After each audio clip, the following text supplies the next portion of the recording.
चक्षुर्मिलितं येन तस्मै श्रीगुरवे नमः। नमः ॐ विष्णुपादाय कृष्णपृष्ठाय भूतले श्रीमते भक्तिवेदान्त स्वामी इति नामिने। नमस्ते सारस्वते देवे गौरवाणी प्रचारिणे निर्विशेषशून्यवादी पाश्चात्यदेशतारिणे। जय श्री कृष्ण चैतन्य प्रभु नित्यानंद श्री अद्वैत गदाधर श्रीवासादि गौर भक्तवृंद। हरे कृष्णा कृष्ण कृष्णा हरे हरे, हरे राम राम राम हरे हरे। गुरुवे गौरचंद्राय राधिकाय तदालय कृष्णाय कृष्ण भक्ताय तद्भक्ताय नमो नमः। हरे कृष्ण। आप सभी का बहुत बहुत स्वागत है। हम लोग भक्ति रसामृत सिंधु पढ़ रहे हैं। उसको पढ़ते हुए हम लोग 28वें अध्याय तक पहुंच गए हैं। कहाँ तक? 28वें अध्याय तक पहुंचे, जिसमें हम लोगों ने बहुत कुछ पढ़ते हुए हम लोग यहाँ तक पहुंचे, जिसमें हम लोग अभी देख रहे हैं सात्विक भाव। ये सात्विक भाव क्या होता है, हम इसको समझाए थे कि जो सत्व से उत्पन्न होता है या जो अनुभाव के बाद एक विशेष प्रकार का शारीरिक परिवर्तन लाता है, जिसमें मानसिक स्थिति और शारीरिक स्थिति दोनों बदल जाती है, उस अवस्था का नाम सात्विक भाव कहलाता है। जैसे आंसू के द्वारा हमारे हृदय में परिवर्तन होकर के हम स्तंभित हो जाते हैं, या फिर उसी के माध्यम से हम अपने वाणी को बोलने से अवरुद्ध हो जाते हैं। हमारी वाणी जब लड़खड़ाने लगती है अपने भावनाओं के कारण, जब हमारे भावनाओं को का विस्तार हृदय के जो परिसीमा है उसको तोड़ करके जब बाहर निकलने का प्रयास करता है हमारी भावना, तब वो भावना क्या कहलाती है? अनुभव कहलाती है।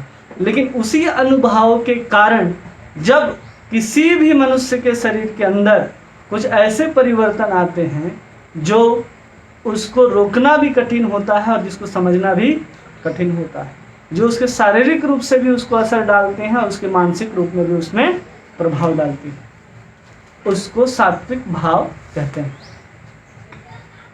और सात्विक भाव किसको कहते हैं? कि जो भी अनुभाव हम अनुभव करते हैं, जो अनुभव बताए थे ना, शीत और क्षेपण, दो प्रकार के हम अनुभव बताए थे। तो शीत में हम जो बताए थे, रोना, हंसना, मुस्कुराना, आंसू बहाना, जमाई लेना, ये सब क्या है? शीत। और क्षेपण में क्या है? नाचना, जोर से गाना, चिल्लाना, ये सब क्षेपण में। लेकिन उसी अनुभवों को व्यक्त करते हुए जब किसी भी भक्त का हृदय का भाव ऐसा हो जाए कि उन भावों के कारण उसके अंदर भौतिक रूप से भी, आंतरिक रूप से भी और बाह्य रूप से, दोनों से जब उसके शरीर में परिवर्तन आएगा और विकार आएंगे, उसको सात्विक भाव कहते हैं। जिसको हम बहुत सारे उदाहरण देकर भी समझाए थे कि अगर कोई रो रहा है तो ये क्या है? अनुभाव है। कोई रोता क्यों है? जब उसको संसार के प्रति कुछ ऐसा लगाव हो जाता है और उस लगाव जिस व्यक्ति से है, जिस वस्तु से, वो वस्तु रूठ जाता है, चला जाता है या संसार को छोड़ देता है, तो उस आसक्ति के कारण हमको वहाँ पर रोना आता है। और उस रोना के कारण कभी कभी देखते हैं कि कोई अगर मर जाता है तो जो उसके संबंधी होते हैं, जान पहचान के लोग होते हैं, या उसका कोई पुत्र होता है, परिजन होता है, वो रोता है तो रोते रोते मूर्छा की अवस्था में चला जाता है, या कुछ ऐसे बात को याद कर रहा होता है अपने पिता, अपने परिजन के प्रति, लेकिन बोलते हुए भी उसका आवाज़ नहीं निकलता और रो भी रहा होता है। तो जब आवाज़ नहीं निकल रहा है और उस अवस्था में वो मूर्छा हो जा रहा है, वो बेहोश हो जा रहा है, तो उस मूर्छा को या फिर वाणी के अवरुद्ध होने को हम सात्विक भाव कहते हैं। जिसका उदाहरण भी हम दिए थे आपको। सबसे पहले हम उदाहरण क्या दिए थे? स्तब्ध होना। स्तब्ध होना, स्तब्ध। ये स्तब्धता क्यों आएगी हमारे अंदर? कितने कारण होंगे इसके? तो भय के कारण आएगी, क्रोध के कारण आएगा, आश्चर्य के कारण आएगा, और किसके कारण आएगा? शोक के कारण आएगा, हर्ष के कारण आएगा। ये स्तब्धता मतलब एकदम स्तब्ध हो जाना, कुछ ऐसे चीज को आप देख लें जिसको देखने का आपको उम्मीद ही ना हो, तो क्या कहते हैं, आश्चर्य से वो किसको प्राप्त हो गया, स्तब्धता को प्राप्त हो गया। जिसका उदाहरण हम दिए थे कि ब्रह्मा जी जब भगवान श्री कृष्ण को देखते हैं कि ढेर सारे चतुर्भुज स्वरूप में, तो ब्रह्मा जी वैसे स्तब्ध हो जाते हैं जैसे ग्राम देवता को किसी बच्चे ने अगर देख लिया हो तो गुड़िया जैसा स्तब्ध हो जाता है। छोटा बच्चा किसी ऐसे व्यक्ति को देख लिया हो जिसका उम्मीद ही ना किया हो, तो ऐसा स्तब्ध हो जाते हैं ब्रह्मा जी। तो कारण क्या है यहाँ पर आश्चर्य, दर्शन। क्या देखा ब्रह्मा जी ने यहाँ, दर्शन देखा कि चतुर्भुज स्वरूप में जितने सारे बाल बच्चे सब कुछ यहाँ पर दिखाई दे रहे हैं। उस आश्चर्य के कारण स्तब्ध हो जाते हैं, या कहीं भय के कारण हो जाते हैं, कहीं क्रोध के कारण, कहीं शोक के कारण, कहीं हर्ष के कारण। तो ये जितने भी हैं ये अनुभाव कहे जाते हैं। क्या कहे जाएंगे, अनुभाव। और कुछ इसमें है जिसको कहते हैं व्यभिचारी भाव, जो आते हैं और चले जाते हैं, उसको क्या कहते हैं, व्यभिचारी भाव। जैसे क्रोध और शोक ये हमेशा नहीं होता भक्तों के अंदर, आते हैं और चले जाते हैं। लेकिन अनुभव क्या होता है, आश्चर्य हमेशा रहता है, हर्ष हमेशा रहता है। इन दोनों के कारण जो भी किसी भक्त के बाहरी या आंतरिक शरीर में जो परिवर्तन आएगा उसको सात्विक भाव कहते हैं। ठीक है, क्लियर। अब हम लोग सोचते हैं कि ये भाव हमारे अंदर कब आएगा, जब हम शुद्ध भक्ति को करना आरंभ करेंगे तब हमारे जीवन में ये सब भावनाएं आएंगे। जैसे अनुभाव में हम एक भाव बताए थे, हिचकी। क्या लिखा है उसको प्रभुपाद जी ने वहाँ अनुभाव में, इसके पहले चैप्टर में सबसे लास्ट हो गई, हिचकी। हिचकी है ना, ये अनुभव है। इसको अनुभव कब कर सकते हैं हम लोग यहाँ अनुभव करते हैं तो लोग कहते हैं कि कोई याद कर रहा होगा तो हिचकी। लेकिन कभी आपको लगा है कि हमको राधा और कृष्ण याद कर रहे हैं, कभी हमको गौर निताई याद कर रहे हैं, ये सोच करके हिचकी आना। जब आप शुद्ध भक्ति करना आरंभ करेंगे तो ये सब अनुभव आपको होना शुरू हो जाएंगे। लेकिन हम शुद्ध भक्ति कभी करते ही नहीं, जिसको हिचकी आता है उस भक्त को भी बोलते हैं पानी पियो पानी, लेकिन हम ये नहीं समझते कि उसका भी कुछ अवस्था होगा। और कहते हैं ना कि जिसके हिचकी आ रही है और कोई भी व्यक्ति याद कर रहा हो, अगर हम उसका नाम ले लें तो हिचकी बंद हो जाता है, ऐसा कहते हैं।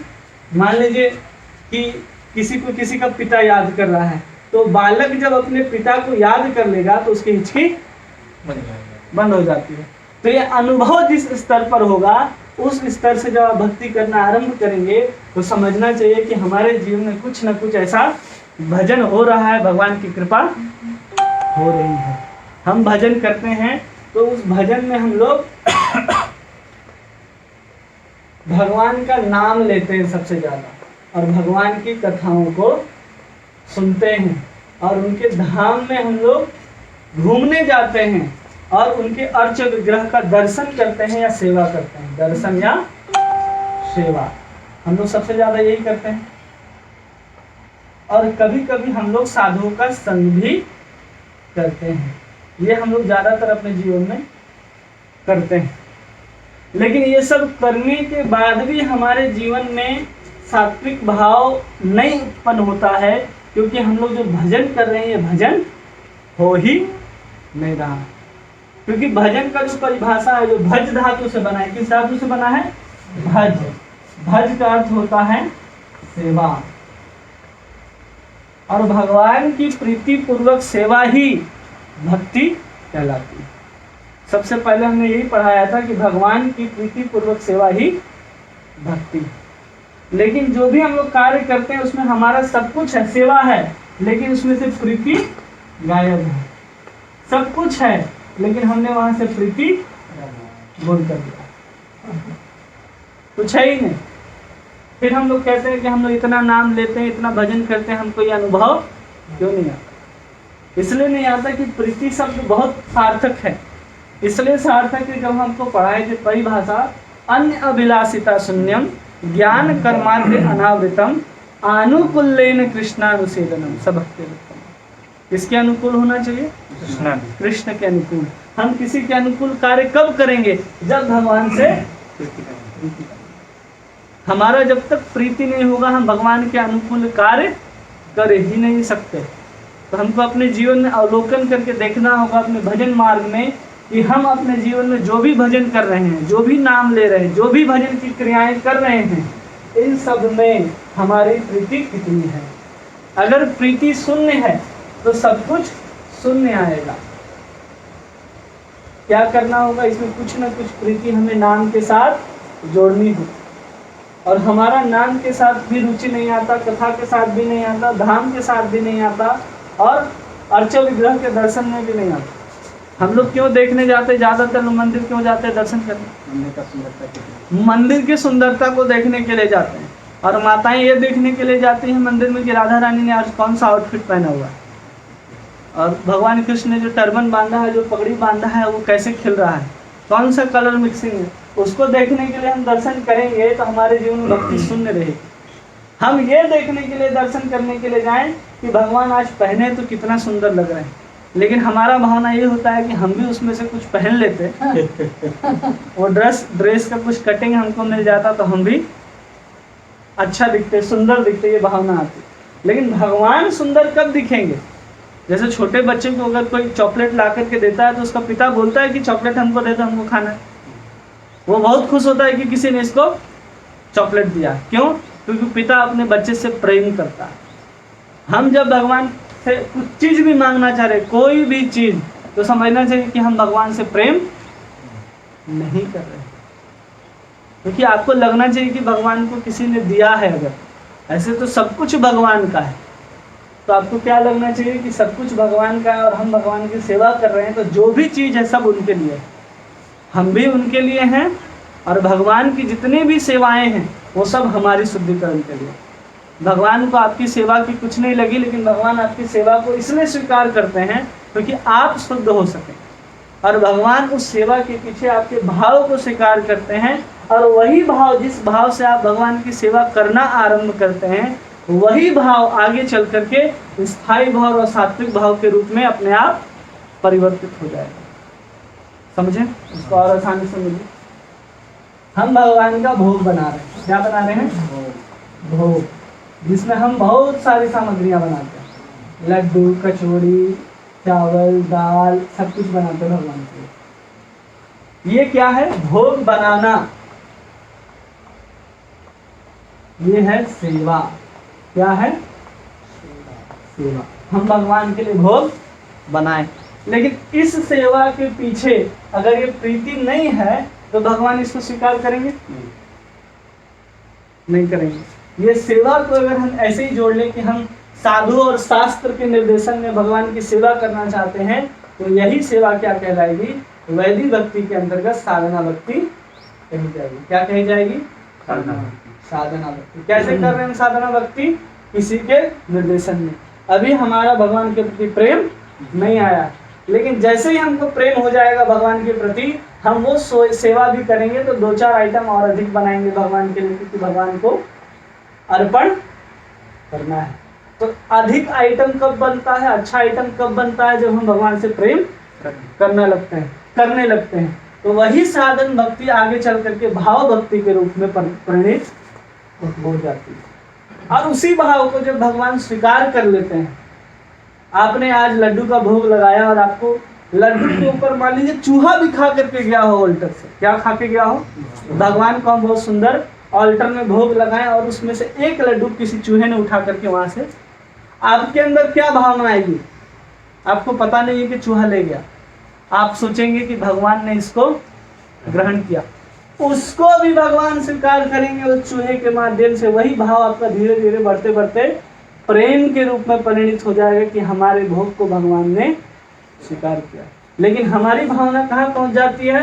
तुरंत बुद्धि के रूप में हम सोचने लग जाते हैं किसी कोई चूहा उठा करके ले गया हो, या जिसको भोग लगाने के लिए दिए हो वही पुजारी उठा लिया हो।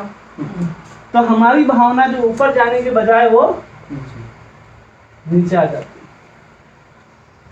इसका एक प्रमाण सुना दी कि ऐसा होता है। ब्रज के एक संत थे, तो संत को ऐसा लगता था कि कभी भगवान ने दर्शन ही नहीं दिया। बहुत दिन हो गए, 80 साल हो गए, लेकिन भगवान ने दर्शन नहीं दिया। और भगवान ने दर्शन नहीं दिया तो वृंदावन छोड़ करके वो चले गए बरसाना, कि राधा रानी बहुत कृपा करती है और राधा रानी हमको भगवान से मिला देगी।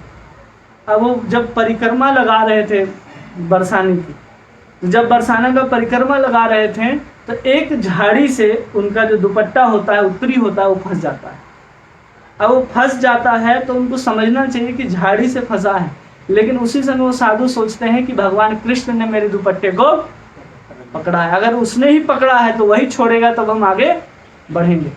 ऐसा करके वो रात भर वहीं बैठे रहे, लेकिन खुद से उस झाड़ी से अपने दुपट्टे को नहीं छुड़ाते। जब भगवान इस भावना को देखते, क्योंकि पता है कि भगवान ने नहीं फंसाया, हवा चला तो हवा के कारण दुपट्टा झाड़ी से फंसा, लेकिन वो इस भावना के साथ वहां पर खड़ा है कि भगवान आएंगे, वही फंसाएं, वही निकालेंगे, तो हम यहाँ से आगे बढ़ेंगे। एक दिन बीत जाता है, 2 दिन बीत जाता है, तीसरे दिन देखती है राधा रानी कि अभी तक वो बेचारा साधु वहां से उठा नहीं है, भूखा प्यासा जब वहीं पर बैठा है। तो राधा रानी कृष्ण से बोलती है कि जाओ उसका दुपट्टा जो फंसा हुआ है अभी झाड़ी में, उसको निकाल करके आना। जब भगवान कृष्ण वहां स्वयं उपस्थित होकर के उस दुपट्टे को निकालते हैं, तब भगवान कृष्ण को बोलते हैं कि 3 दिन से तुम भूखा रखा, आ जाने का क्या तात्पर्य है? तो भगवान कहते हैं तुम्हारा भाव को हम देख रहे थे कि भाव अभी भी मेरे तरफ मुड़ रहा है, या अभी भी भौतिकता की तरफ जा रहा है, कि किसी हवा के द्वारा फंसा होगा या किसी अनजाने के कारण, कुछ ऐसी गतिविधियों के कारण फंसा होगा। तो वो भाव भी उसको कृष्ण को आने पर मजबूर करता है। तो यही भाव जो है जब परिपूर्ण अवस्था में पहुंचेगा, तब ये सात्विक भाव के स्तर तक हम लोग पहुंचेंगे। ये इसलिए हम आपको इतना आसानी से बता रहे थे कि हम लोग बहुत कुछ पढ़ते हुए भाव और प्रेम को देख रहे हैं, लेकिन ये आता कैसे? तो छोटा छोटा जो कथा है, छोटा छोटा जो अनुभव है आपके जीवन में, वो आपके भाव को बढ़ाएगा, लेकिन आप उस भाव को भौतिकता की दृष्टि से देखते हैं। रामसुखदास जी संत साधक संजीवनी में लिखते हैं कि अगर लोग कहते हैं कि गणेश जी पानी पी रहे हैं, तो लोगों को विश्वास नहीं होता, लोग उसमें साइंटिफिक कारण ढूंढने लग जाते हैं कि उसमें ये ऐसा पत्थर का बना होगा, ऐसा पत्थर का बना होगा, तब जा करके पानी उनके अंदर जा रहा है। लेकिन उसको सच मान लिया जाए तो उनकी भावना भगवान के प्रति विश्वास धीरे धीरे बढ़ेगा। इसलिए कुछ ऐसी घटनाएं होती हैं जो भक्त को उसकी भावनाओं को और बढ़ाने का कार्य करती है। इसलिए अपने जीवन में जो भी परिस्थिति आ रहा है उसको कृष्ण से जोड़ करके देखना है। और इसी सब को हम पूरे स्टोरी में बताते जा रहे हैं आपको कि एक एक उदाहरण जब हम देते हैं स्तब्धता के कारण, स्तब्ध कैसे हुआ, भय के कारण, तो भय का उदाहरण आपको देते कि ऐसी लीला घटी, ऐसी घटना घटी। यहाँ भावना को बढ़ाने के लिए हम एक उदाहरण दिए कि राधा रानी धूप को कोस रही है कि धूप के कारण हमको अत्यधिक गर्मी लग रहा है। प्रभुपाद जी लिखते हैं कि अत्यधिक गर्मी इसलिए लग रहा है क्योंकि कृष्ण के प्रेम से उनका हृदय बिध गया है और उनसे मिलने के लिए आतुर है राधा रानी, इसलिए उनको अधिक गर्मी आ रहा, ना कि धूप के कारण आ रहा है। लेकिन हमारा जो भावना बढ़ रहा होता है भगवान के प्रति, तो हम वहाँ बोलते हैं कि भोग को किसी चूहे ने ले गया होगा या भोग को किसी पुजारी ने उठा लिया होगा, यही हम सोचते हैं। तो भावना हमारा नीचे आता है और वहाँ सोचा क्या जा रहा है, कृष्ण के प्रेम के कारण ये सब कुछ हो रहा है। तो हमारे जीवन में बहुत सारे ऐसे छोटे बड़े घटनाएं होते हैं जिसको हम लोग इग्नोर कर देते हैं या ऐसे ही सोच लेते हैं कि कोई ऐसा किया होगा, लेकिन ऐसा नहीं है।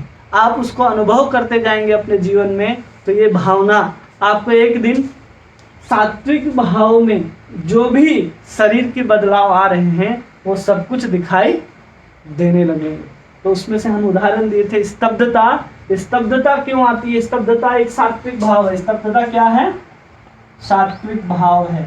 इस सात्विक भाव में शरीर के बाहर और शरीर के भीतर, बाह्य और भीतर दोनों जगह विशेष परिवर्तन आते हैं, जिसको सात्विक भाव कहते हैं। उसके अनेक कारण दिए कि अगर हमारा प्राण तत्व अगर हमारे जल तत्व के साथ मिल जाता है तो हमारे आंखों से आंसू बहना शुरू हो जाता है। अगर हमारा प्राण तत्व वायु के साथ मध्यम मात्रा में मिलता है तो हमारा शरीर कांपने लगता है। पूर्ण मात्रा में मिलता है तो प्रलय आ जाता है, और वही अल्प मात्रा में मिलता है तो शरीर कांपता है और वाणी अरुद्ध हो जाता है। ये एक एक चीज हमने आपको बताया था। तो इसके स्तर तक कैसे पहुंचेंगे ये भी हमने बताया आपको। और सात्विक भाव क्या होता है ये हमको लगता है कि आप सबको समझ आ गया होगा। अगर नहीं आया होगा तो आपको इस स्तर तक पहुंचना पड़ेगा, तब आपको समझ में आएगा कि सात्विक भाव क्या होता है। जैसे अगर कोई रसगुल्ला खा करके आया हो कहीं से, बहुत सुंदर गुलाब जामुन, और उस गुलाब जामुन का स्वाद पूछा जाए कि बताइए इस गुलाब जामुन का स्वाद कैसा है, तो कैसे बताएगा कि गुलाब जामुन का स्वाद बहुत मीठा है?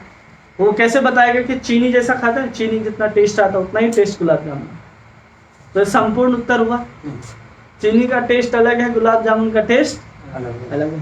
कोई कहे मैदा खोआ ये सब मिला करके एक गोला बनता है, उसको फिर चीनी में डालते हैं, फिर जैसा टेस्ट आता है ना वैसा टेस्ट आता है, तो भी उसको टेस्ट समझ में नहीं आ सकता। जो हम आपको बता रहे हैं ये आपको खुद अनुभव करना है, और हम इसलिए इसको बता पा रहे हैं कि बहुत सारे ऐसे अनुभव हैं जो मैंने दूसरों में देखे हैं, अनुभव नहीं किए।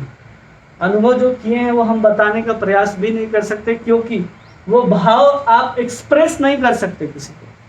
प्रभुपाद जी दूसरे ही इसमें लिखते हैं कि जो भाव होते हैं वो भक्त चाहकर भी किसी को सामने प्रकट नहीं कर सकता।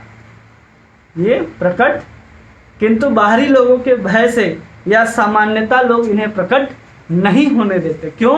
क्योंकि ये भाव जब किसी ऐसे व्यक्ति के सामने प्रकट होगा तो लोग इसको क्या समझेंगे, ये व्यक्ति पागल हो गया है। इस भाव को लोग समझ ही नहीं पाएंगे कि ऐसी अवस्था क्यों आ रही है। जब रामानंद राय से मिलने के लिए चैतन्य महाप्रभु दक्षिण भारत की यात्रा करते हैं तो वहाँ बहुत सारे ब्राह्मण आए थे, और जब चैतन्य महाप्रभु रामानंद राय को गले से लगा रहे हैं तो उनकी आंखों से आंसू गिर रहा है। उस आंसू को भी चैतन्य महाप्रभु वहाँ पर रोकने का प्रयास करते हैं, इतने सारे ब्राह्मणों के होते हुए भी, क्योंकि कहते हैं ये ब्राह्मण केवल नाम के ब्राह्मण है, ये भगवान की भक्ति की भावना को नहीं समझ सकते। लेकिन वही चैतन्य महाप्रभु जब जगन्नाथ मंदिर में आकर के महाप्रभु के सामने कीर्तन करते हुए जब चिल्ला चिल्ला करके गिर पड़ते हैं, और उसको उठाने के लिए वहाँ सार्वभौम भट्टाचार्य जी आते हैं। इसलिए आते हैं, स्वरूप दामोदर राय आते हैं। क्यों? क्योंकि वो जानते हैं कि भाव कब प्रकट होते हैं और किस अवस्था में प्रकट होते हैं। इसलिए हम लोग ये भाव को पढ़ रहे हैं, क्योंकि हम लोग उस भाव को समझ सकें। और इसलिए भी हम लोग इस चीज को देख रहे हैं कि हम लोग के जीवन में भी ये कब आएगा। चैतन्य महाप्रभु कहते हैं ना अपने शिक्षा अष्टकम में कि कब वो दिन आएंगे जब मैं आपके नाम को लेता हुआ रोऊंगा। क्या है वो श्लोक? गदगद अश्रुधारया वंदनम गदगद हृदया गिरा। चैतन्य महाप्रभु कह रहे हैं कि कब मैं आपके नामों को ग्रहण करूंगा और मेरे आंखों से अविरल आंसू धारा बहेगी, और मेरे कब कंठ गदगद होकर के अवरुद्ध हो जाएंगे। हम यही चीज तो मांग रहे हैं चैतन्य महाप्रभु के अष्टक में कि हमारा कंठ कब अवरुद्ध होगा आपके नामों को लेते हुए, कब आएंगे वो दिन। यही हम मांग रहे हैं भगवान से, और यही है अष्ट सात्विक भाव जो वहां पर वर्णन किया है कि वंदनम गदगद हृदया गिरा पुलके निचितम वपुकदा।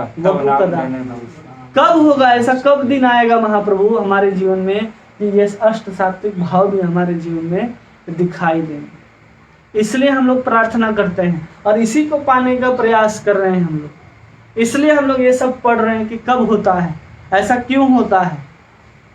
इसलिए होता है क्योंकि हम लोग भगवान के प्रेम में, उनके भाव में इतने डूब गए हैं कि थोड़ा सा भी परिवर्तन जब आता है उनकी लीलाओं में या उनकी क्रियाओं में, तो उसको देख करके भक्त क्या होता है, स्तब्ध हो जाता है। उसी स्तब्धता को सात्विक भाव कहते हैं। क्या है हम लोग आगे पॉइंट? कांपना तक हो गया था। कांपना हो गया था। शरीर का रंग बदलना। शरीर का रंग बदलना। वाणी का अवरुद्ध होना, ये आंसू हो गया था। नहीं, आंसू नहीं हुआ। तो रंग बदलना हम बताए थे कि अगर कोई व्यक्ति दुखी हो ना, और कब दुखी हो, जैसे वहां पर एक घटना बताए थे कि वहां माता यशोदा रात को स्वप्न देखती है और स्वप्न में ऐसा लगता है कि उतना जो है उनके घर में आकर के इधर उधर लुढ़क रही, तो वहां अचानक उठ जाती है माँ यशोदा। तो उस ऐसे अवस्था में व्यक्ति का क्या होता है, रंग परिवर्तन हो जाता है। एक उदाहरण दिए कि इंद्र का, जैसे ही भगवान को देखता है कि उन्होंने छाते के जैसे पूरे के पूरे गिरिराज को उठा लिया, तो इंद्र का रंग काला पड़ जाता है। क्यों? क्योंकि वो उसको देखता है कि हम तो बरसाए थे यहाँ पूरे के पूरे वृक्ष को बहाने के लिए, लेकिन गिरिराज को उठा करके यहाँ तो पूरा का पूरा धूल उड़ रहा है ब्रज में। इस अवस्था में जब ब्रज को देखता है इंद्र तो उसका चेहरा काला पड़ जाता है। तो कैसे काला पड़ा? आश्चर्य से जब वो देखा तो काला पड़ गया। तो हमने बताया था कि व्यक्ति अगर दुख से, भगवान के विधान में किसी भी भावना में अगर दुख आ जाए तो दुख से जो उसका रंग परिवर्तन आएगा वो सफेद होगा। कैसा होगा? सफेद होगा। और कभी कभी काला होगा, हर समय काला नहीं, कभी कभी काला होगा दुख में। और क्रोध से अगर रंग बदलता है, क्रोध से अगर रंग बदला तो लाल। इसका उदाहरण दिया था ना भीम जी। भीम क्या कर रहे हैं? अभी चाह रहे हैं कि अभी हम शिशुपाल को मार दे, अभी शिशुपाल को मार दे, जब शिशुपाल गाली दे रहा है भगवान को। तो क्रोध से यहाँ पर भीम जी लाल हो गए। दुख से सफेद और काला तो उदाहरण है। हाँ, इंद्र है ना दोनों। हाँ, क्रोध। फिर है डर से। डर से अगर किसी के व्यक्ति का रंग का परिवर्तन होता है तो कभी काला और कभी सफेद होता है। इसमें उल्टा है, काला और फिर सफेद है। इसमें पहले सफेद है और बाद में काला है। ठीक है। अगर व्यक्ति दुख में रो रहा है तो उसके आंसू जो होंगे वो गर्म होंगे। अगर कोई सुख में रो रहा है तो उसके आंख के आंसू ठंडे होंगे। इस चीज को भी हमको समझना। अगर कोई व्यक्ति दुखी होकर के रो रहा है, आर्त भाव से रो रहा है, तो उसके आंख के आंसू जो गिरेंगे वो गर्म होंगे, और जो सुख से रो रहा है, आनंद के आंसू जब गिरेंगे तो आंसू ठंडे होंगे। ठीक है, उसको लिख देगा। दुख से जो आंसू गिरेंगे वो गर्म होगा, और जो सुख से होगा वो ठंडे। गर्म आंसू जो गिरेंगे वो इस छोर से गिरेंगे, आंख के क्या बोलते हैं, नाक के समीप होकर के जाएंगे, और जो आनंद के आंसू हैं वो इधर से गिरेंगे, कान की तरफ से। हाँ, चैतन्य महाप्रभु की जितने भी तस्वीर आप देखेंगे सब में देखिएगा उनके आंसू जो गिर रहे हैं इधर से गिर रहे हैं, और ऐसा गिर रहा है जैसे फिचकारी नहीं मारते, ऐसा भगवान के आंखों से आंसू गिरता है। और ऐसा ही हमेशा सुख से, हमेशा राधा रानी की आंख जो है वो हमेशा सजल रहते हैं, हमेशा भीगे हुए ही रहते हैं। मतलब इतना उनका भावना है भगवान कृष्ण के प्रति, उनकी सेवा के प्रति, उनको आनंद दिलाने के प्रति। तो ये कुछ बात थे जो हमने आपको रंग परिवर्तन के प्रति बताया। लिख लिया सबको, मिटा दें। अब हम लोग आंसू के बारे में पढ़ेंगे कि आंसू वो है ना, एक गाना है, दिल के अरमा आंसुओं में बह गए, है ना। तो यहाँ जो दिल का अरमा है ना, आंसू में बहता नहीं है। दिल का अरमा जब आंखों से बाहर आता है तो उसको आंसू बोलते हैं, बहता नहीं है। क्या यहाँ पर लिखते हैं, हर्ष रोष विषाद आदि, इसमें लिखे कि होता क्या है, पहले ये समझाते हैं कि आंसू होता क्या। जब हृदय का भावना आपकी आंखों के बाहर से जब बाहर निकले, या तो दुख का या तो सुख का, जब वो जल के रूप में निकले तो आंसू है, वाणी के रूप में निकले तो क्रोध है या स्तुति है, और आपकी क्रियाओं के रूप में निकले या तो ताड़न है या तो स्तंभन है, ऐसा कहा जाता है। इसको नहीं समझ में आएगा कोई बात नहीं, समझने की इसकी जरूरत नहीं। तो जल जहां हर्ष शोक से बहता है उसे अरु कहते हैं। इस क्या कहते हैं, अरु। कैसे बह रहा है आंसू, हर्ष से, हम बहुत प्रसन्न हैं और प्रसन्नता के कारण हमारे आंसू बह रहे हैं।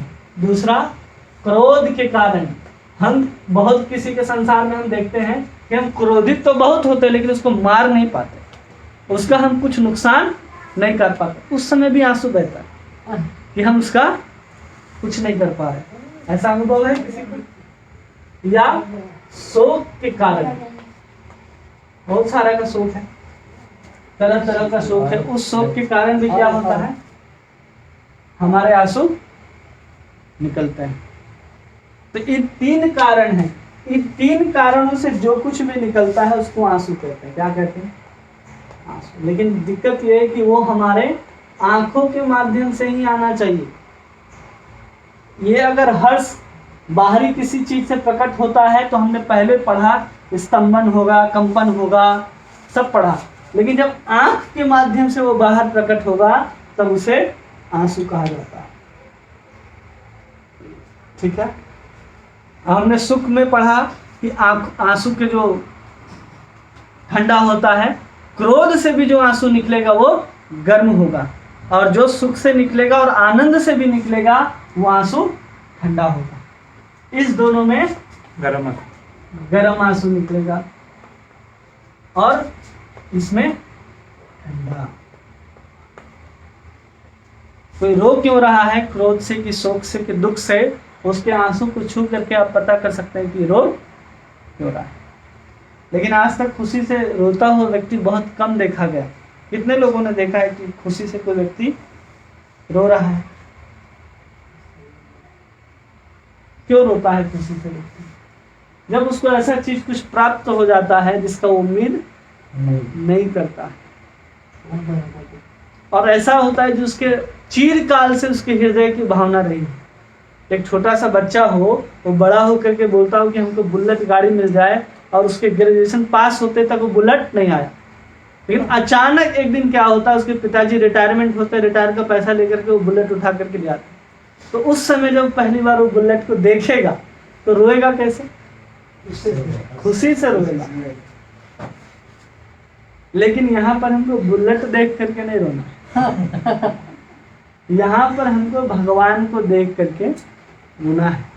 तो सबसे पहला उदाहरण देखेंगे हम लोग हर्ष, कि हर्ष से हम भगवान को देख करके कैसे स्तब्ध हो सकते हैं या हमारे आंखों के आंसू आ सकते हैं। हर्ष के कारण। किसके कारण? इसका उदाहरण मिलता है, गोविंद प्रेक्षणा छपि बाष्प पूरी भावषणम उच्चैर आनंद आनंदम अरविंद विलोचनम। क्या कहती हैं कि हे कमल सी आंखों वाली रुक्मणी, आनंद का उपहास किया। किसका उपहास करते हैं? आनंद का।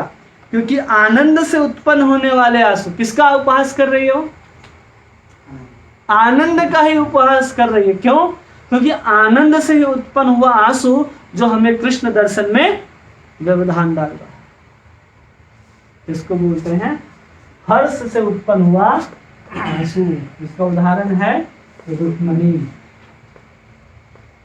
रुक्मणी अपने आनंद को ही उपहास करते कि मत आना, आनंद आने से ही मेरे हृदय में आंसू की धारा बढ़ती है, और आंसू की धारा के कारण मैं कृष्ण को नहीं देख पाती। ये क्या है? हर्ष के कारण आया हुआ सात्विक भाव अश्रु। ठीक है। दूसरा क्या है? क्रोध के कारण। तो हरिवंश पुराण में एक कथा वर्णन आती है कि तस्या सुश्राव नेत्राभ्यम वारी प्रणय कोपजम कुशेस्य पलास्यम आशावास्यम जलम यथा। सत्यभामा की जो आंखें हैं वो कमल की पंखुड़ियों के समान है, लेकिन जो क्रोधित हो जाती हैं कभी किसी कारण से, तो क्रोध के कारण उनकी आंखों से आंसू निकलता है। सत्यभामा। सत्यभामा कौन है? भगवान की दूसरी पत्नी। पहली पत्नी कौन है? रुक्मणी, जो भगवान कृष्ण के सामने हमेशा हाथ जोड़ करके खड़ी रहती है। और ये सत्यभामा जिसके सामने भगवान हाथ जोड़ करके खड़े। इसको उज्ज्वल नीलमणि कहता है कि ये है दाया और ये है बामा नायिका। इसको दामा नायिका बोलते हैं, इसको वामा नायिका। ये नायिका के अलग अलग प्रकार होते हैं। ऐसे 38 प्रकार की नायिका होती है। कितने प्रकार की? जहाँ तक हम अभी पढ़े, आगे पढ़ेंगे तो और आपको फिर बताया जाए। और एक बहुत ऐसे 108 पत्नियां मुख्य हैं। तो हम बता रहे थे सत्यभामा क्रोधित हो जाती हैं, तो उस क्रोध के कारण आंसू निकल जाता है कि भगवान ने मेरी बात नहीं सुनी और पारिजात का फूल ला करके रुक्मणी के आंगन में लगाया। सबको ये पता है स्टोरी? सुनाए थे हम एक बार। और एक और आता है कि हम उदाहरण दिए ना पहले कि क्रोध से आंसू निकल जाता है, तो पहले हम बताए थे क्रोध से भीम लाल हो रहे थे। एक उसी से हमें उदाहरण मिलता है कि उनको इतना क्रोध आता है, इतना क्रोध आता है कि उनके क्रोध के कारण भी भीम के आंखों में आंसू आ जाता है। भीम ऐसे व्यक्ति हैं महाभारत में जो बहुत कम रोते हैं, बहुत कम, जबकि ना के बराबर। लेकिन शिशुपाल जब अपमान कर रहा है भगवान कृष्ण का, तो भीम के भी आंखों से आंसू आ रहा है, और ऐसा पानी आ रहा है जैसे उगता हुआ पूर्णिमा की बूंदों से ढका हुआ सूर्यास्त लाल हो गया हो। कभी देखे सूर्यास्त हो रहा हो और पूर्णिमा का चांद इधर निकल रहा हो, तो उस समय आंखें, सूरज कैसा लाल होता है और चंद्रमा भी लाल होता है, वैसी आंखें दिखाई दे रही थी भीम की। और विषाद देना मतलब शोक से, शोक से भी हमारे आंसू निकल जाते हैं, शोक से आंसू निकलते हैं। तो जब रुक्मणी कृष्ण के वियोग से भयभीत हो जाती है, किसके कारण? हर बार जब भी कोई भक्त बुलाता है, भगवान द्वारिका छोड़ करके तुरंत भक्त के पास पहुंच जाता है। कोई भी बुलाता है भगवान तुरंत पहुंचते हैं। तो रुक्मणी को हमेशा ऐसा लगता था कि हमेशा भगवान क्या कर रहे हैं, मुझको छोड़ करके कभी द्वारिका, कभी हस्तिनापुर, कभी किसी अन्य भक्त के घर, कभी किसी भक्त के घर जा रहे हैं, लेकिन भगवान मेरे पास रहते ही नहीं। तो उस समय शोक के कारण उनके आंसू से, आंखों से आंसू निकली थी। और इसी अवस्था में उन्होंने द्वारिकाधीश का मंदिर मूर्ति बनाया था, जिसको आज हम लोग दर्शन करते हैं। कहाँ? डाकोर में।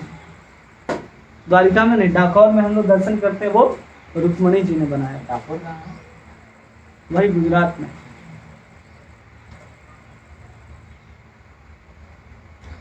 एक और उदाहरण मिलता है,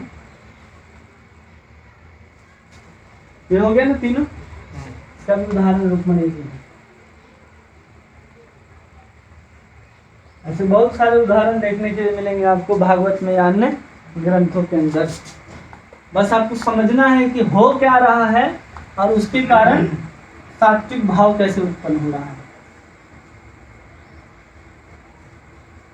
मतलब आपको स्पष्ट समझ में आ रहा होगा कि अनुभव से ऊपर है सात्विक भाव। क्या है? ऊपर है। स्पष्ट समझ में आ रहा है, क्योंकि जो भी अनुभव में हम अनुभव किए थे, वो सबके कारण एक ऐसा भाव प्रकट हो रहा है भक्त के अंदर, जो उसको बहुत विशेष बना रहा है। आंसू तो यहाँ भी आते थे, लेकिन वहां आंसू क्यों आ रहे हैं? कुछ ऐसा परिवर्तन आया हमारे भाव में, वो भाव के कारण हमारे अंदर ऐसे ही आंसू निकल जाते हैं। लेकिन यहाँ पर उस आंसू के कारण क्यों है? हर्ष है, क्रोध है और शोक। तो हमेशा समझना है कि अनुभव जो है सात्विक भाव ऊपर है, और व्यभिचारी भाव जो है वो कभी आएगा और कभी जाएगा। तो हम लोग आगे दो सेक्शन देखेंगे, व्यभिचारी भाव और स्थायी भाव। हाँ हाँ, क्या है अगला? प्रलय। प्रलय क्यों आता है? तो या तो दुख से आएगा या तो सुख से आएगा। दुख और सुख, और किसी के कारण। प्रलय का अर्थ यहाँ मूर्छा भी लिखा गया कि क्या है? मूर्छा।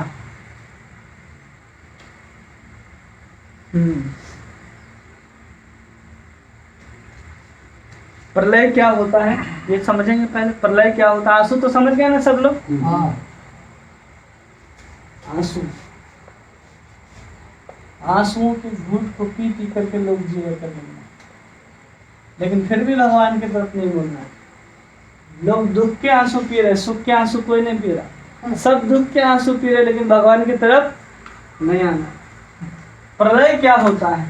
प्रलय वो स्थिति है जब हम अपने मानसिक कार्यों की अनुपस्थिति से संदर्भित है, मतलब स्वयं को किसी वस्तुओं से और अपनी भावनाओं से अलग समझना या अलग कर लेना या अलग हो जाना प्रलय कहलाता है। समझ रहे? अगर कोई बेहोश हो गया है तो उसको बाहरी जो गतिविधियां उसका ज्ञान नहीं होता, और उसके शरीर के अंदर जो भी गतिविधियां चल रही उसका भी ज्ञान उसको नहीं होता। वो अवस्था प्रलय अथवा बेहोशी कहलाती है। बेहोशी का यहाँ पर लिखते हैं प्रलय या बेहोशी शरीर की क्रिया की अनुपस्थिति। इसमें शरीर क्या हो जाएगा? सभी क्रियाओं से अलग हो जाएगा, वो किसी क्रिया को करने के लिए सामर्थ्य रखेगा ही नहीं। और स्वयं और वस्तुओं को अलग करती है। यह तो सुख या संकट से उत्पन्न होता है, यह जमीन पर गिरने आदि की विशेषता है। माने जब भी प्रलय आता है, बेहोशी आती है, तो व्यक्ति क्या करता है, जमीन में गिर जाता है। और बेहोशी में उसको अपने शरीर के साथ हो रहे गतिविधियों का कोई ज्ञान नहीं होता, और शरीर से संबंधित किसी भी गतिविधि का ज्ञान नहीं होता। ये दोनों चीज इसमें गायब हो जाता है और इसमें कोई भी क्रिया नहीं होती। वो चुपचाप पड़ा हुआ रहेगा एक बेहोश व्यक्ति की तरह।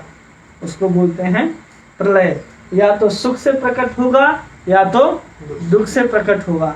सुख से प्रकट कैसे होगा? मिलंतम हरि आलोक के लता पुंजाद अतंकितम ज्ञाप्तिम शून्या मनोरज्य निश्चलांगो व्रजांगनः। जब अचानक भगवान श्री कृष्ण प्रकट हो जाते हैं गोपियों के सामने, तो गोपियां उनको देख करके ही गति से शून्य हो जाती हैं और प्रलय होकर के बेहोश होकर के क्या करती हैं, गोपियां गिर जाती हैं। कैसे गिर जाती हैं? अचानक उनके सामने केवल कृष्ण आ जाते हैं, तो उन कृष्ण को देख करके ही गोपियां क्या हो जाती हैं, मूर्छित हो जाती हैं। समझ लो, एक गाना था ना, तुम आए तो आया मुझे याद, गली में आज। तो उस समय उस हीरोइन का क्या हालत होता है, वो हीरो को देख करके वापस दरवाजा बंद कर देती है। तो वैसे ही यहाँ स्थिति है कि उनका दरवाजा क्या है, गोपियों का, उनकी समस्त इंद्रियां जिनके द्वारा भगवान को गोपियां अपने अंदर पी जाती हैं, और उसी अवस्था में वो क्या करती हैं, उन सबको बंद कर देती हैं और प्रलय की अवस्था को प्राप्त करती है। दुख से अब कैसे आएगा? अन्यास यद अनुध्याना निर्वृत्यावित्तये नाभ्यजानम इमं लोके आत्मलोकम गता इव। अन्य गोपियां अपनी गतिविधियों को सुनाती हुई कहती हैं कि जब भी अपनी संपूर्ण गतिविधियों को कब बंद कर देती हैं, जब भी भगवान कृष्ण से की ध्वनि जब सुनते हैं कि उन्होंने बांसुरी को बजाया है, उस ध्वनि को सुनकर के ही कई लोग क्या प्राप्त कर लेते हैं, प्रलय को प्राप्त कर लेते हैं। इसको मूर्छा भी कहते हैं। क्या कहते हैं? मूर्छा। समझ गए? इसमें भी गोपियों का उदाहरण है। और ये सबसे ज्यादा किसके अंदर आता है? राधा रानी के अंदर।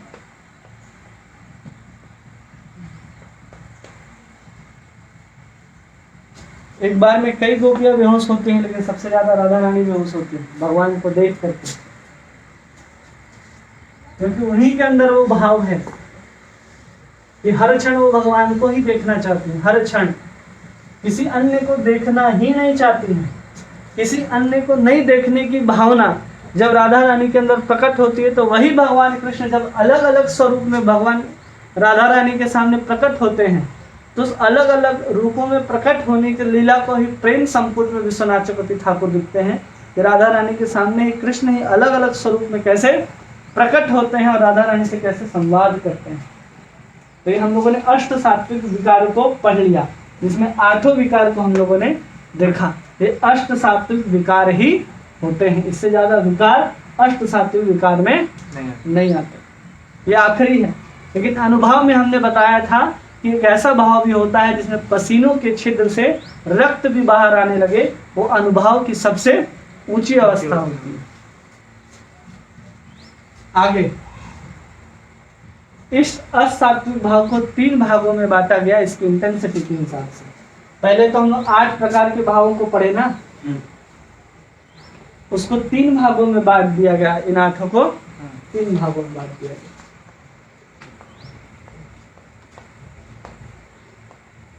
सात्विक भाव,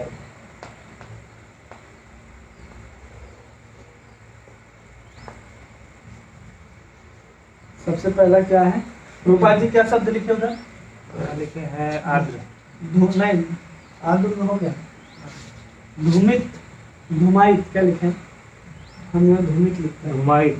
हाँ, धूमायित लिखते हैं, उसी को लिखते हैं। धूमायित पहली अवस्था क्या है? धूमायित। धूमायित रूपा जी की किताब में सबको देखने के लिए मिलेगा, और हमने नोट में लिखा है इसको धूमित। दूसरी अवस्था है ज्वलित।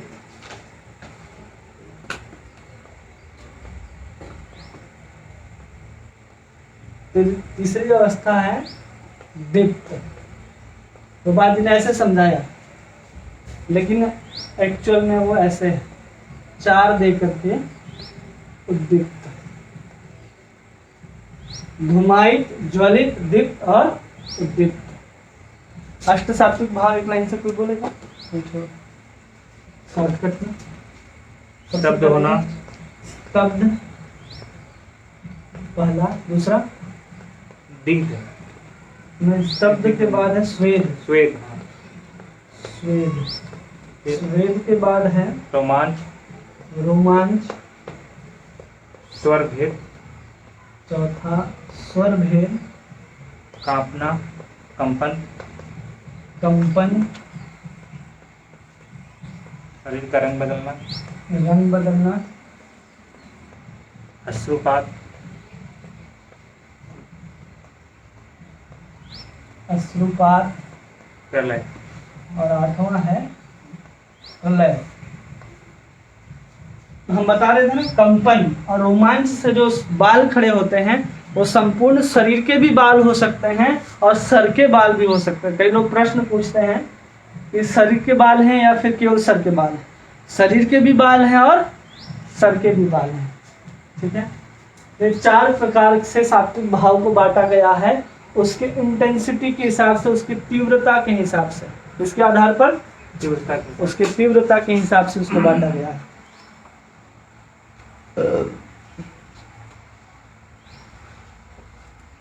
जिसमें प्रभुपाद जी यहाँ लिखते हैं, स्तंभित होने की कोटि की तारतम्यता के अनुसार ही शरीर के भीतर प्राण उद्दीपित होते हैं और ऐसी अवस्था के कारण कभी कभी अन्य भाव प्रेम के लक्षण बदल जाते हैं। ये दिव्य अनुभव सात्विक क्रमशः विकसित होते हैं और ऐसे विकास के दौरान कभी धूमायित, ज्वलित, कभी दीप्त कहलाते हैं। ये 3 कोटियां बहुत वर्षों तक अनुभव की जाती हैं, शरीर के विभिन्न भागों से विस्तीर्ण हो जाती हैं। प्रभुपाद जी ने इसको 2 भाग में बांट दिया, एक स्थानिक और शरीर के विभिन्न भागों तक। मतलब अगर कोई व्यक्ति रो रहा है, आंख का अगर रोना है तो आंख का क्या होगा, वहां पर आंख से क्या निकलेगा, आंसू निकलेगा। और आंख का गोलक एक जगह स्थिर ना होना, हम भगवान को देखना चाहते हैं, आंसू के कारण या किसी के कारण हम भगवान को स्पष्ट रूप से दर्शन नहीं कर पाते। उस समय हमारी आंखें क्या होती, गोल गोल घूमती हैं, तो उसको बोलते हैं स्थानिक सात्विक भाव। और कभी कभी ऐसा होता है कि पूरा शरीर कांपता है, तो उसको बोलते हैं शारीरिक भाव, सात्विक भाव। तो प्रभुपाद जी ने इसको खुद से ऐसे बांटा है, वो हमने आपको बताया। अब इसको समझेंगे कि धूमायित क्या होता है और ज्वलित क्या होता है। धूमायित उसको बोलते हैं कि कोई भी अष्ट सात्विक भाव अल्प मात्रा में या एक ही रूप में, मतलब इसमें 7 है ना, उसमें से कोई एक भाव उसके अंदर प्रकट हो एक बार। अष्ट सात्विक भाव में कोई एक भाव अगर प्रकट हो तो उस अवस्था को धूमायित सात्विक भाव कहेंगे। या फिर एक में भी कुछ ऐसा कम, जैसे स्तब्धता हमने देखा कि 5 कारणों से स्तब्ध होते हैं, लेकिन उन 5 कारणों में से कोई 3 या 4 कारण भी एक साथ स्पष्ट प्रकट होने पर जब स्तब्धता को प्राप्त करेगा तो उसको बोलते हैं धूमायित सात्विक भाव। कम हो या ज्यादा हो, लेकिन एक ही होना चाहिए। हाँ, समझ गए?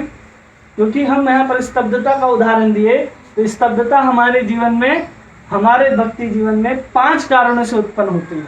उन 5 कारण में 3 कारण भी एक भक्त के अंदर एक बार में प्रकट हो जाए तो उसको हम लोग धूमायित सात्विक भाव कहते हैं। ज्वलित, ज्वलित में क्या होता है कि 2 और कभी 3, ये सात्विक भाव प्रकट होनी चाहिए। इसमें से कोई भी 3, ऐसा नहीं कि केवल वही, 8 में से कोई भी 2 या 3 सात्विक भाव उस भक्त के अंदर जब प्रकट होते हैं तो उसको हम लोग बोलते हैं ज्वलित सात्विक भाव।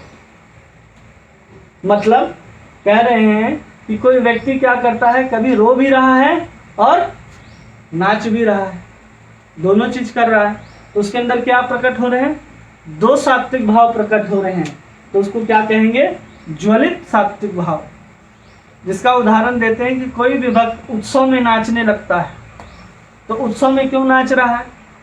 उत्साह के कारण वो उत्सव में नाच रहा है। और नाच क्यों रहा है? भगवान के कीर्तन के कारण। कीर्तन से उसको क्या आ रहा है? रोमांच आ रहा है। तो ये 2 या 2 से अधिक 3 तक अगर प्रकट होते हैं किसी भी भक्त के अंदर एक साथ अष्ट सात्विक भाव में, कोई भी 2 या 3 सात्विक भाव, तो ज्वलित सात्विक भाव कहे जाएंगे। दीप्त में 3 से अधिक और 4 तक अगर अष्ट सात्विक भाव में कोई भी भाव अगर दिखाई देते हैं तो दीप्त सात्विक भाव कहे जाते हैं, जिसका उदाहरण प्रभुपाद जी लिखते हैं। जब ज्वलित में एक और उदाहरण देते हैं। एक तो उदाहरण देते हैं कभी कभी कृष्ण किसी की लीलाओं में या इसमें नाचने लगता है उत्सव में। और एक और उदाहरण देते हैं यहाँ पर गर्ग मुनि जी का। गर्ग मुनि जी का उदाहरण देते हैं प्रभुपाद जी धूमायित में, क्योंकि एक ही सात्विक भाव प्रकट करते हैं। जब गर्ग मुनि भगवान कृष्ण का नामकरण करने के लिए पहुंचते हैं तो कृष्ण और बलराम को देख करके उनकी आंखों से आंसू निकलने लगता है और उसको वो रोकने का प्रयास करते हैं।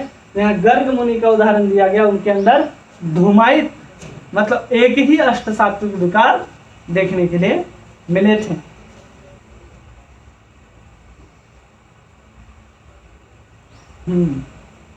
ज्वलित में हमने उदाहरण दिया कि कोई उत्सव में नाचता हो तो हम लोग उसको समझ सकते हैं। और 2 से 3 के उदाहरण में एक और उदाहरण देते हैं कि एक मित्र कहता है भगवान कृष्ण से कि जब मैं जंगल के भीतर से आ रहा था तो तुम्हारी जब बंसी की ध्वनि सुनी तो मेरे हाथ जो हैं वो जड़वत हो गए और मेरी आंखों भर आई और यहाँ तक कि मैं तुम्हारे मोर पंख को भी देखने में असफल हो गया और मेरी जांघें स्तब्ध हो गई, जिससे मैं 1 इंच भी नहीं हिल सका। तो इसमें 2 प्रकट हुई कि नहीं? एक अश्रुपात और दूसरा स्तब्धता। तो समझना चाहिए वो क्या है? ज्वलित सात्विक भाव है। और दीप्त के उदाहरण में एक गोपी कहती है जब मैंने कृष्ण की वंशी सुनी तो मैंने ध्वनि की तरंगों की प्रतिक्रिया से अपने को छिपा लेने का प्रयत्न किया, किंतु तो भी मेरे शरीर की कंपकपी नहीं गई। अतएव मेरे घर के सभी मित्र मेरे प्रति अनुरक्ति को बिना किसी कारण के भी पहचान गए। ऐसा उनके अंदर कंपन शुरू हुआ जिससे क्या पहचाना जाता है कि वो कृष्ण के प्रेम में पागल है। तो क्या है? दीप्त, जिसमें एक साथ कंपन, स्वर भेद या फिर रोमांच या श्वेत, ये 2 या 3 भाव एक साथ प्रकट होंगे। और उद्दीप्त जिसमें 5 से अधिक सभी अगर एक साथ प्रकट होंगे तो उसको हम लोग कहेंगे उद्दीप्त सात्विक भाव।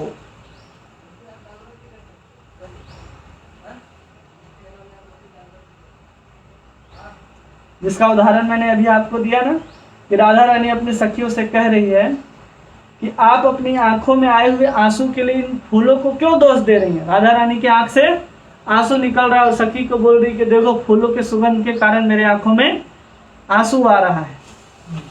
आप अपने शरीर में होने वाले रोमांच के लिए वायु को क्यों दोष दे रहे? रोमांच भी हो रहा तो राधा रानी क्या बोलती कि आज पवन जो है बहुत शीतल होकर के बह रहा है, इसलिए मेरे रोमे खड़े हो रहे। तो 2 बहाना मारती है राधा रानी के, तो हवा के कारण या फिर फूलों के कारण। और उनका जो पैर है वो स्तब्ध हो गया एक ही जगह और अपने आप को एक जगह से दूसरे जगह वो पहुंचा नहीं पा रही है और वाणी भी अवरुद्ध हो गया, वहां पर कुछ नहीं बोल पा रही है। तो ऐसी अवस्था को कहते हैं उद्दीप्त अवस्था। क्या कहते हैं? उद्दीप्त अवस्था, जिसमें अलग अलग लक्षण जो हैं वो प्रकट होने लगते हैं एक ही साथ। जब ये लक्षण प्रकट होंगे तो हम लोग उसको क्या कहेंगे? उद्दीप्त भाव। समझ में आया?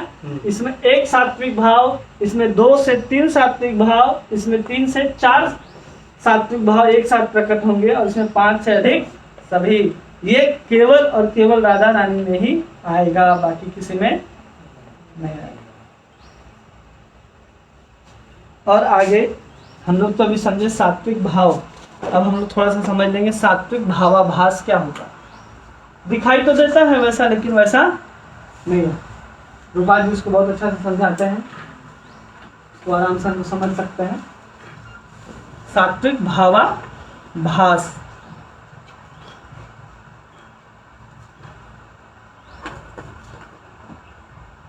सात्विक भावाभास।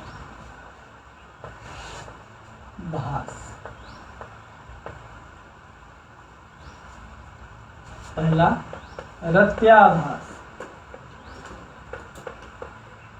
दूसरा सत्वाभास,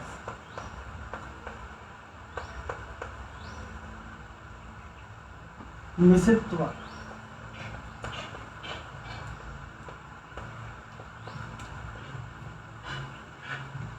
प्रवृत्त। चौथा क्या है? प्रवृत्त। जी क्या लिखे हैं? नहीं लिखे हैं। तो आगे जो तात्पर्य है उसमें यही सब का वर्णन है, रत्याभास, सात्विक भास और निसित्व और प्रतीत्व।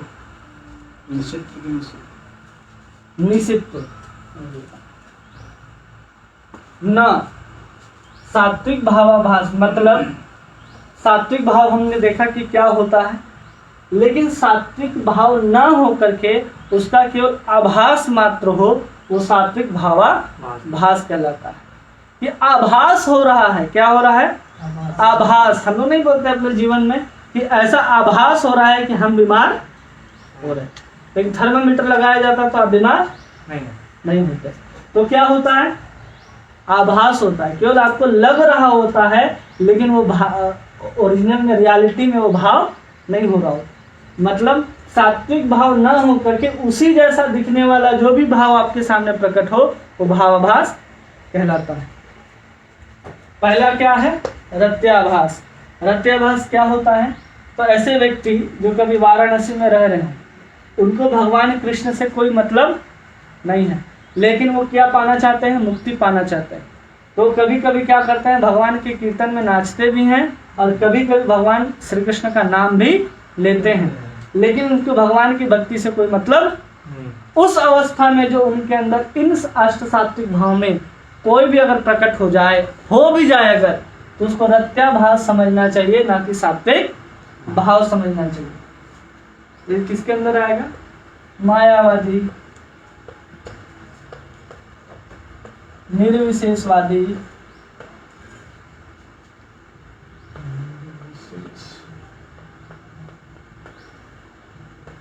इनके अंदर समझ गए रत्याभास क्या होता है?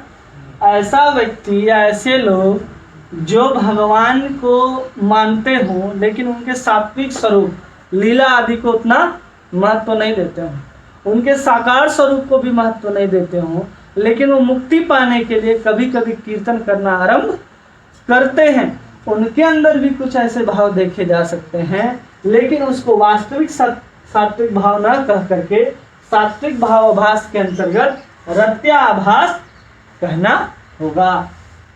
ठीक है। दूसरा है सत्वाभास। हम कभी कभी कथाओं में जाते हैं, कभी कभी देख रहे हैं कि आइंद्रा प्रभु बहुत अच्छा कीर्तन कर रहे हैं, तो हम लोग को भी लगता है कि हम लोग नाचे, हमारे आंखों से आंसू आ जाता है।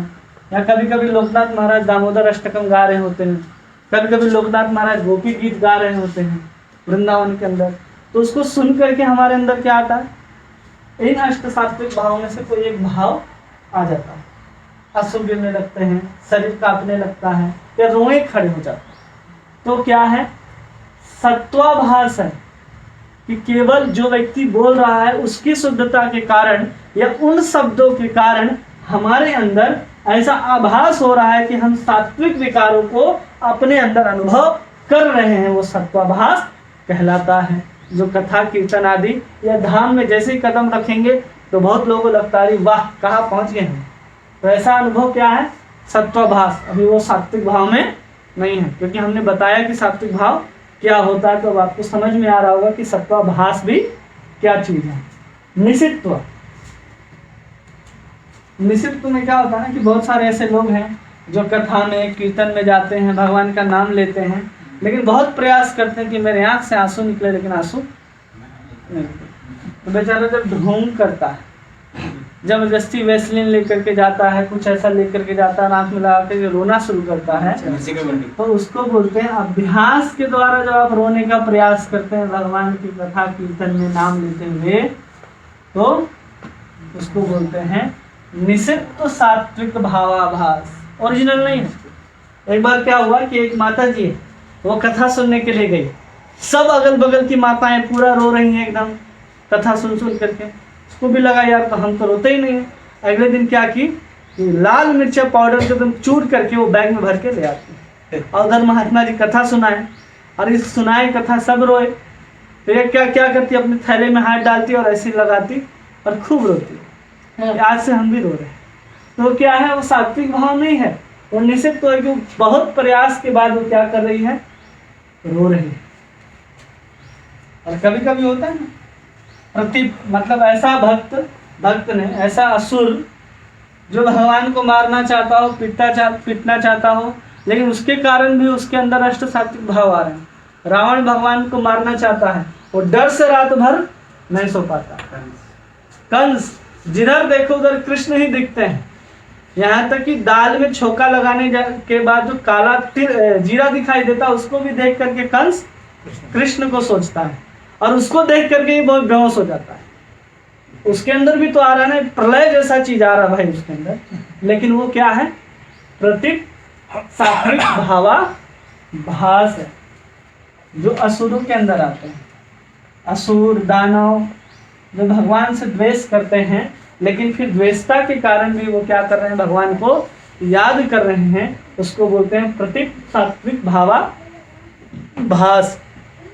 रावण रात भर नहीं सो पाता है, जब अगले दिन पता चलता है कि मेरे सारे वंशजों को राम ने मार दिया है, केवल आखिरी मैं बचा हूं, तो रात भर सो नहीं पाता, रात भर चिंतन करता है। उसके रात भर एक एक अंग के बाल जो है ना वो खड़े रहते हैं, वो उस अष्ट सात्विक भाव का अनुभव करता है।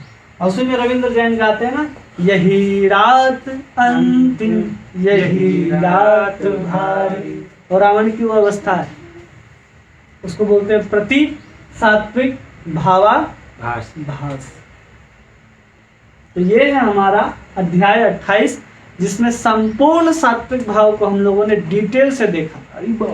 आगे सबके लिए विशेष सूचना है, हम लोग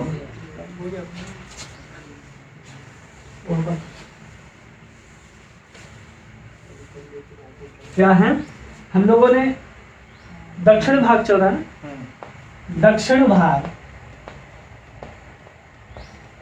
भाग के प्रथम में हम लोगों ने देखा विभाव। क्या देखा, अनुभाव, और फिर हम लोगों ने देखा सात्विक भाव। ठीक है, और आखिरी हमारा क्या बचा, ये दो बाकी हैं। एक है व्यभिचारी भाव, और एक अंतिम है स्थायी भाव।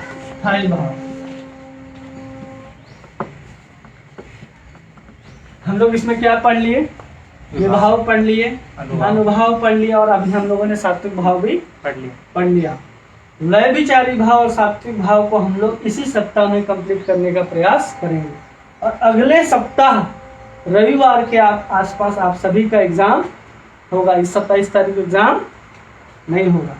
तो ये दोनों को अगर हम लोग पढ़ लेंगे, इस दोनों को पढ़ने के बाद हम लोग का दक्षिण भाग भी पूर्ण रूप से समाप्त हो जाएगा। और ये समाप्त होने के बाद हमारा 2 सेक्शन जो होता है भक्ति रसामृत सिंधु का, उस सिंधु को हम लोगों ने 4 भाग में बांटा था, पूरब, दक्षिण, पूर्व, उत्तर और पश्चिम।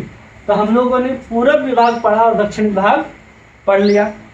अब जो 2 बचे हैं हमारे, क्या बचा है, पश्चिम और उत्तर। इसमें हम लोग 5 रसों के बारे में पढ़ेंगे, शांत रस, वात्सल्य रस, साख्य रस, माधुर्य रस और वात्सल्य रस। ठीक है, और इसमें 9 अलग जो रस हैं, 7 अलग जो रस हैं, हर्ष, वीर, रौद्र, विभत्स, ये सब रसों के बारे में इसके अंदर पढ़ेंगे। तो इसके 7 तरंग हैं और इसके 5 तरंग हैं। जिन किसी भी लोगों को ये पढ़ना है तो उनको क्या करना होगा, मेरे पर्सनल फेसबुक आईडी में जा करके जब क्लास शुरू होगा तो फिर से आपको नोटिफिकेशन दिया जाएगा, उसका एक अलग समय होगा, आप उसमें वो दोनों विभाग को पढ़ सकते हैं। ऐसा नहीं कि हम नहीं पढ़ाएंगे, लेकिन पढ़ाएंगे, लेकिन कब, अलग से, क्योंकि 27 तारीख के बाद जो शेड्यूल है वो शेड्यूल बदल जाएगा, क्योंकि उस समय केवल भगवत गीता और क्या शुरू होने वाला है, वेदांत, कॉस्मोलॉजी, एस्ट्रोलॉजी, वर्णाश्रम, लेवल 2। ये सब लेवल 2 शुरू होने वाला है। तो उसके बाद हमारे पास समय जो है उस शेड्यूल के हिसाब से नहीं है। तो ये हम कंप्लीट करने का इस सप्ताह में प्रयास करेंगे। इस स्थायी भाव के अंदर भी हम लोग कुछ 5 रसों को देखेंगे, लेकिन अगर डिटेल से देखना है तो अलग उसके लिए विभाग है। तो पश्चिम और उत्तर विभाग जिनको भी पढ़ना है वो हमारे पर्सनल आईडी में आकर के देख सकते हैं, जुड़ सकते हैं, जिसका नाम है बलभद्र दास। बलभद्र दास है ना, आईडी है फेसबुक, कैसे लिखते, बड़ा सा कहाँ लिखा है, या उसका लिंक दे दिया जाएगा आपको इसी पेज में, आप उसमें आ सकते हैं। और उसका डेट आपको अनाउंस कर दिया जाएगा कि इस दिन से इस दिन तक आपको ये दोनों विभाग पढ़ाए जाएंगे। तो उसमें 7, 5, 12, 15 दिन में वो सेक्शन खत्म हो जाएगा, ठीक है। और आपके जो एग्जाम होंगे वो केवल पूर्व विभाग और दक्षिण विभाग के अंतर्गत ही होंगे, जिसमें पूर्व विभाग से 80% और दक्षिण विभाग से 20% प्रश्न पूछे जाएंगे, और सभी प्रश्न मल्टीपल चॉइस क्वेश्चन के आधार पर होंगे। आप सभी का बहुत बहुत धन्यवाद। हरे कृष्ण। श्रीमान बलभद्र प्रभु जी की जय।